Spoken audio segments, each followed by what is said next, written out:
ایک چیز تو جنرل صاحب کہی جا سکتی ہے بغیر لفظ چبائے کہ ہماری جس کو کہنا چاہیے اشرافیہ کی ناکامی، ہماری اداروں کی ناکامی، ہماری عدلیہ کی ناکامی، ہمارے میڈیا کی ناکامی، ہماری سول سوسائٹی کے ناکامی، ہر اس میں ملٹری پولیٹیکل جس کو کہتے ہیں بیوروکریٹک سیٹ اپ کی ناکامی، اور آج تک یہ چلتی آ رہی ہے۔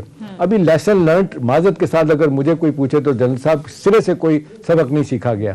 آج بھی آپ دیکھ لیں جتنے اشرافیہ کے لوگ ہیں، مفادات کی سیاست ہو رہی ہے، رائٹنگ آن دا وال نظر آ رہا ہے کہ خدا نہ خواستہ پاکستان اب ڈوبتا چلا جا رہا ہے، ہر آنے والا دن پہلے دن سے برا ہے۔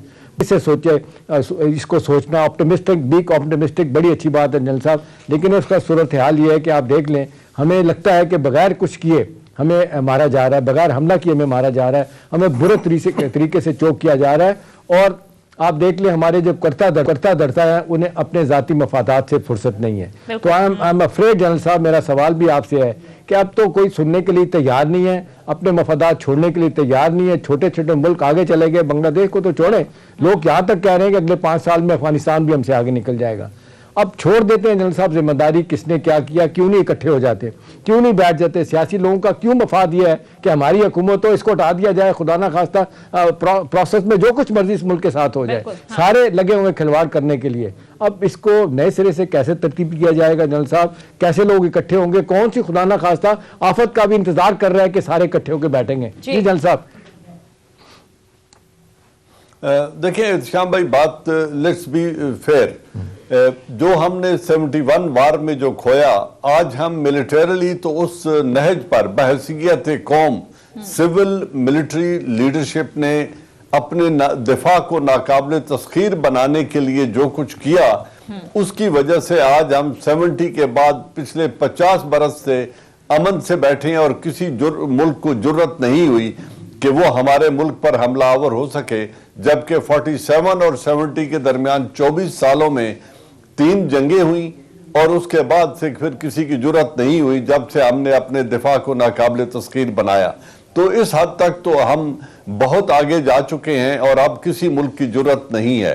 لیکن جو اندرونی جس کی طرف آپ اشارہ کر رہے ہیں، اکنامک انسٹیبلٹی ہے، کرپشن ہے، اداروں کی کمزوری ہے، اور اس میں ہماری جو لیڈرشپ جو اس وقت اپنے ایسٹس بنانے میں اتنی ماہر ہو چکی ہے کہ ہماری تمام پولیٹیکل ایلیٹ کے ایسٹس امریکہ میں ہیں، ایمریٹس میں ہیں، اور یونائٹڈ کنگڈم اور ویسٹ پورے میں ان کی جائیدادیں وہاں تک پھیل چکی ہیں۔ لوگوں کے اندر محرومی کا احساس ہے، لیکن جن 3 طبقوں کی محرومی کا صبح و شام ہم رونا سنتے ہیں، سندھ کارڈ کی بات کی جاتی ہے، ذرا وہ بھٹو خاندان کی دولت کا اندازہ لگا لیں کہ وہ کتنی تھی اور کس نہج تک پہنچ چکی ہے، اور آج ان کے ہوٹلز اور پراپرٹیز امریکہ میں بھی ہیں، فرانس میں بھی ہیں، لندن میں بھی ہیں، UAE میں بھی ہیں۔ اسی طرح مہاجر قومی موومنٹ کا ایک شوشہ چھوڑا جاتا ہے کہ مہاجروں کی حق تلفی ہوئی ہے۔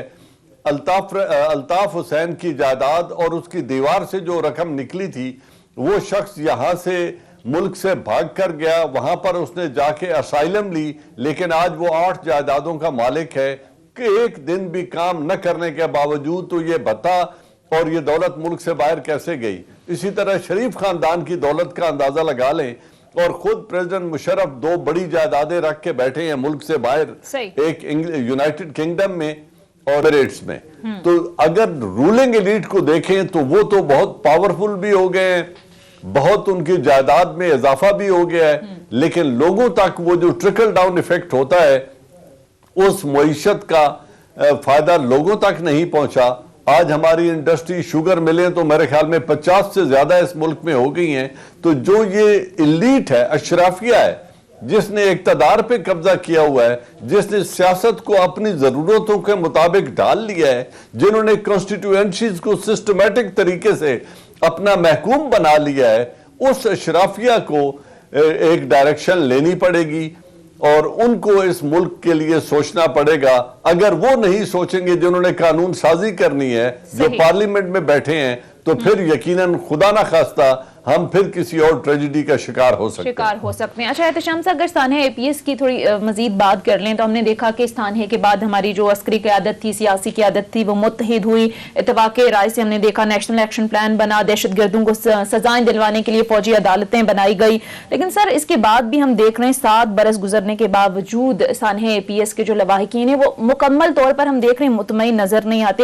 کیا وجہ ہے سر؟ جوڈیشل کمیشن کی جو رپورٹ ہے اس پر بھی مکمل طور پر ابھی عمل درآمد نہیں ہو سکا، تو یہ بھی سر ہمیں کرنے کی ضرورت ہے. سنیے، اس میں تو کوئی میرا خیال ہے دو رائے ہے نہیں ہے کہ جس طریقے سے الحمدللہ ہمارے عسکری اداروں نے، سویلین اداروں نے مل کے، اور جو دشمن تھے جنہوں نے کام کیا تھا، بہت سارے لوگ جو ہے نا ان کو جا کے چاہے ایکسٹرا جوڈیشل کلنگ کے افغانستان میں ان کو مارا، بدلہ تو میں سمجھتا ہوں لیا، الحمدللہ بدلے کے ساتھ ساتھ میسیج بھی دیا جس کی طرف جنرل صاحب نے بھی اشارہ کیا کہ بھئی اب کوئی آنکھ نہیں اٹھا کے دے سکتا. ہاں ابھی اس میں کچھ اور لوگ بھی ہیں، ٹھیک ہے. احسان اللہ کا احسان بھاگا ہوا ہے، آیا ہمارے پاس، چلا گیا، ان کا بندہ تھا، کیسے چلا گیا اس پہ بھی بہت تحقیقات ہو رہی ہے. اب سوال یہ نہیں ہے سونیا، اب سوال یہ کہ جی کب انصاف ملے گا. انصاف تو آپ دیکھ لیں عدالتوں سے انصاف ملتے ملتے لوگ دنیا سے چلے جاتے ہیں، نسل در نسل ختم ہو جاتی ہے. وہ تو جب تک آپ اپنا کرمنل جسٹس سسٹم نہیں ٹھیک کریں گے، اوور آل اسٹرکچر نہیں ٹھیک ہوگا، کچھ نہیں ہوگا. اصل بات سونیا اس وقت یہ ہے کہ خدا نہ خواستہ جنرل صاحب جو بات کر رہے تھے، ناقابل تقسیر ملک بن گیا. جنرل صاحب رشیا، فارمر سوویت یونین آپ دیکھ لیں، اتنی ملٹری مائٹ تھی لیکن ٹوٹا، اس میں سے 13 ملک نکلے. کیا تھی اکنامک کنڈیشن اتنی خراب ہوئی تھی. تو خدا نہ خواستہ ہمیں جس طرف دھکیلا جا رہا ہے، ہمیں باہر سے اب لوگ یہی کہہ رہے ہیں کہ حملے کی ضرورت پڑے گی. خدا نہ خواستہ کسی کو ضرورت بھی نہیں ہوگی، لیکن اندر سے ہی آپ دیکھ لیں امریکہ، IMF، world bank, European union, bilateral creditor, اور پھر ہمارے اندر آن ٹاپ آف اٹ جو ہمارے ادھر مافیاز بیٹھے ہوئے ہیں، اسٹیٹس کو کی فورسز بیٹھی ہیں، ان تینوں سیاسی جماعتوں نے اس پہ ان کو ختم نہیں کیا. معذرت کے ساتھ PTI بھی آج ان کا حصہ بن چکی ہے. لیڈرشپ بھلے کہتی رہے لیکن ظاہر سی بات ہے انہی کے لوگ انہی کے ذریعے آپریٹ کر رہے ہیں. ابھی شوگر مافیا کے لوگ کہتے ہیں، آپ دیکھ لیں 12 مہینے ہو گئے ہیں، 11 مہینے شوگر کمیشن کی رپورٹ آ چکی ہے، ان کے کیسز سب کے سب چلے گئے، جن کے پاس کوئی SCCP کے پاس، کوئی اسٹیٹ بینک کے پاس، کوئی FBR کے پاس، کوئی اس کے بعد نیب کے پاس گئے. ایک بھی جنرل صاحب کوئی بندہ ثابت نہیں کر سکا. اور اوپر سے جلتی پہ تیل کا کام کیا، جس کو کہتے ہیں وہ شوگر مافیا کے ایک بندے نے بیان دیا تھا کہ ہمارا تو کوئی کچھ نہیں بگاڑ سکتا، ہمارے بندے سب اداروں میں بیٹھے ہوئے ہیں. جنرل صاحب اس لحاظ سے تو معذرت کے ساتھ بینگ آپٹمسٹک تو میرا خیال ہے اب چھوڑ دینا چاہیے. اب یہ اشرافیہ تو مجھے نہیں لگتا ان کے مفادات کا ٹکراؤ ہے، کسی صورت میں نہیں بیٹھیں گے. خدا نہ خواستہ یہ آخر میں یہ ہوگا، اگر ہمارا ملک، میرے منہ میں خاک اگر ایسی بات ہو ڈوبے تو یہ سارے بھاگ جائیں گے، ان کی اولادیں، ان کی جائیدادیں سب باہر ہیں. ان کا حل یہی ہے کہ پھر لوگ توقع کر رہے ہیں کہ بینیولنٹ ڈکٹیٹر آئے گا اس ملک میں، جس کو کہتے ہیں ریولوشن آئے گا. ایوولوشن تو ہو نہیں رہا. اب سوال اس وقت یہ ہے کہ بھی کہیں سے تو بگننگ ہو، کسی ایک سیکٹر کو تو چنا جائے. نیب کا ادارہ کس طرح ناکام کر دیا گیا، ہو گیا. کرپشن کا ایک پیسہ آپ کسی سے نکال نہیں سکے، ایک کسی کو کرپشن کی سزا نہیں ہو سکی. تو لوگوں نے تو جنرل صاحب اس کو بڑا لے لیا کہ بھی یہاں پہ کچھ نہیں ہو سکتا. باہر سے پیسہ آپ جن کے پاس جانا ہے وہ چلا جائے گا. وہ کہتے ہیں بہترین پاکستان دنیا ہے، یہاں باہر مزے کریں، جائیدادیں باہر رکھیں، یہاں پہ آ کے سیاست کریں، اپنے پولیٹیکل اوپوننٹس کو اندر بھجوائیں، اور اس کے علاوہ کچھ نہیں ہو سکتا. مسئلہ یہ ہے جنرل صاحب کہ اس وقت میجورٹی لوگوں کی جس طرح پس رہی ہے، ٹھیک ہے لوگ نہیں اٹھ رہے، آدھی آبادی ہماری غربت کی نچلی سطح پہ چلی گئی ہے. ہمارے جو اکنامک کنڈیشن ہے اتنی تیزی سے میلٹ ڈاؤن ہو رہے ہیں، اس کی طرف کسی کی توجہ نہیں ہے. اب کاش کوئی بیٹھے یہاں پہ سب کو بٹھائے، زبردستی بٹھائے، اور کوئی انڈر ٹیکنگ لے کہ بھی کس حد تک آپ نے آگے جانا ہے، کب اس پہ بریک لگے گی. جنرل صاحب کسی نے خود بخود، میں آپ کو بتاؤں، کسی نے سامنے نہیں آنا کہ جی ہاں ہم اس کو مل کے حل کرتے ہیں. اس کو ایک ٹکا دینے کے لیے تیار نہیں ہے. ایک ٹکا تو چھوڑیں، آپ ٹیکس دینے کے لیے تیار نہیں ہے.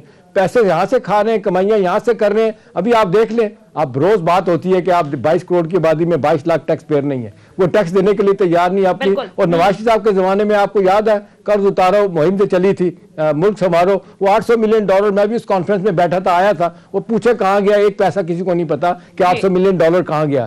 تو یہ ہم تو چوروں کی اس کو کہتے ہیں جی. اب حکومت بنتی جا رہی ہے، لوگ بنتے جا رہے ہیں، معاشرہ بنتا جا رہا ہے، اس کی کہاں سے بگننگ ہوگی یہ بڑا سوال ہے. جنرل صاحب کہاں سے بگننگ ہوگی، حل کیا ہے؟ یہ تو ایسا لگ رہا ہے کہ سارے اپنے اپنے مفادات کو ہی لے کر، ملک کا کوئی سوچ نہیں رہا. معاشی حوالے سے جس دلدل میں ہم پھنستے جا رہے ہیں، انٹرنیشنلی جو ہم پر پریشر آتے جا رہے ہیں، تو صورتحال کافی مشکل ہے. تو حل کیا ہے؟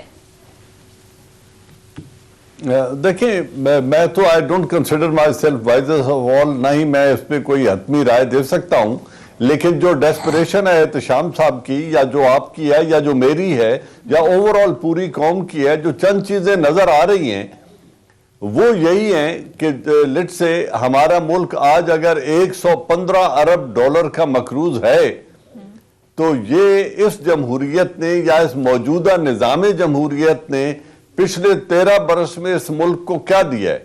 پریزیڈنٹ مشرف کے دنوں میں اس ملک کا جب وہ اقتدار چھوڑ کر گئے تھے تو بیرونی قرض تقریباً 34 بلین ڈالرز تھا.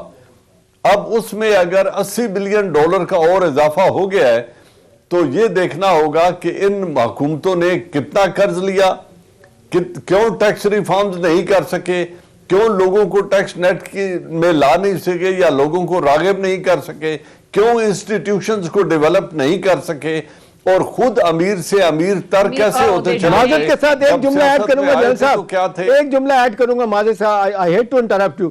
دیکھیں صورتحال اس وقت ہو گیا ہے کہ ٹوٹل ہمارا جس کو کہتے ہیں پبلک ڈیٹ اور لائبلٹی یہ 55,000 بلین سے اوپر جا چکی ہیں. ہماری جی ڈی پی اور ہمارے قرضے جو ہے نا وہ ایک برابر ہو گئے. آج خدا نہ خواستہ ہم نے قرضے اتارنے ہیں, سارا کا سارا پاکستان دے دیا جائے, آپ کے بچوں کو بھی پیسے, آپ کا گھر, میرا گھر, ان کا گھر, سب کچھ بھی دے دیا جائے تو پھر یہ قرضہ بھی نہیں اترتا. جی تو صورتحال کافی تشویشناک ہے. ابھی جو اس انالیسس کا کیا ہے جو ایولیوشن ہے دیٹ از ٹائم ٹیکنگ, اور کیا اتنا وقت یہ حالات اور انٹرنیشنل پریشر اور جو جس طریقے سے ہماری اکانومی نیچے جا رہی ہے اور جس طریقے سے ہیومن ریسورس کو ڈیولپ کرنے کی بجائے اگنور کیا گیا ہے, کیا ہم ایکسپیکٹ کر سکتے ہیں کہ ہمیں مزید 10 سے 20 سال ملیں گے اپنی اکانومی کو ریوائیو کرنے کے؟ اور دوسرا طریقہ ہے کیا ریڈیکل میئرز لیے جا سکتے ہیں, کوئی ایسا نظام وضع کیا جا سکتا ہے جس سے اس ملک کو راہ راست پر ڈالا جا سکے؟ تو میری ناقص رائے میں تو 3 افراد ہیں اس ملک میں, اگر وہ چاہیں اور وہ سر جوڑ کے بیٹھ جائیں بقائے پاکستان کے لیے.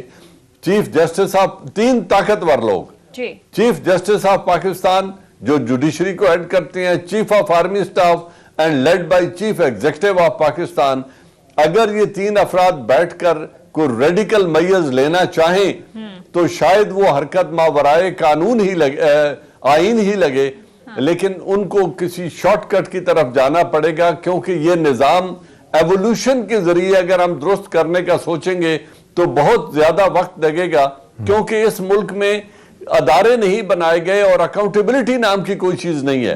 جو بار بار میں ایک بات کو دہرا رہا ہوں کہ آپ اپنی پوری رولنگ ایلیٹ کو دیکھ لیں, irrespective of political party affiliation, تمام کے تمام مذہبی جماعتوں کے رہنما ہوں یا سیاسی جماعتوں کے رہنما ہوں یا وہ ملٹری ڈکٹیٹرز ہوں جنہوں نے رول کیا ہے, ان کے ایسٹس کو دیکھیں کہ وہ کہاں تک پہنچ چکے ہیں بحیثیت خاندان یا بحیثیت فرد واحد. انہوں نے کتنی دولت کو امیش کیا ہے. پھر انڈسٹریلسٹ جو سینٹ پر اور نیشنل اسمبلی پر اور پروونشل اسمبلی پر, وہ تمام جاگیردار اور انڈسٹریلسٹ جو غالب آ چکے ہیں, اور آج انتخابات کو اس لیول پہ لے جایا گیا ہے کہ کوئی سفید پوش شخص یا حلال کی انکم رکھنے والا آدمی انتخابات خرچ ہی افورڈ نہیں کر سکتا, تو کون لوگ برسر اقتدار